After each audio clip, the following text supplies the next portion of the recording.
So NIACE has entered into an alliance with, a joint working with, the Centre for Economic and Social Inclusion. They call themselves Inclusion, so we're working really closely together, and I want to explain a little bit about why and how excited we are about the prospects for that, because I've been working for the last 20 years in this sector trying to pull together the work that goes on for unemployed people, for people in low pay in work, with the skills system.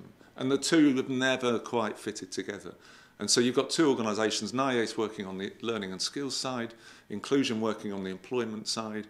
And what we've found is that we're working more closely together. So what we want to do is formalise that a bit. And what we want to be is the best organisation to go to who can help local enterprise partnerships, local authorities, governments, training providers, employers, understand how you knit it together. Because what we want to see, really simply, is the people who are unemployed getting a proper diagnosis of what their skills needs are, getting good skills support as well as the employment support, getting into work but not being stuck in an entry-level job, but actually having the chance to progress. And really, really important in that is the support they get, but equally the skills support they get. So putting the two together, we think is really exciting. So we've started working together. We're looking at the feasibility of some kind of merger, and I suspect, towards the end of the year that might happen. But we're really focused on the election period because there's a brilliant opportunity now. The devolution announcements that have been kind of flowing at us since the Scottish referendum last year, probably the pinnacle of which is the Manchester announcement about NHS 6 billion being devolved.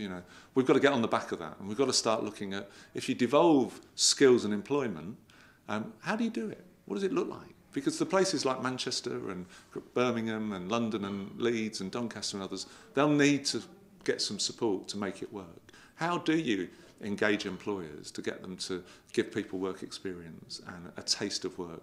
How do you get the skills to support people to get the literacy and numeracy they might need, or the digital skills?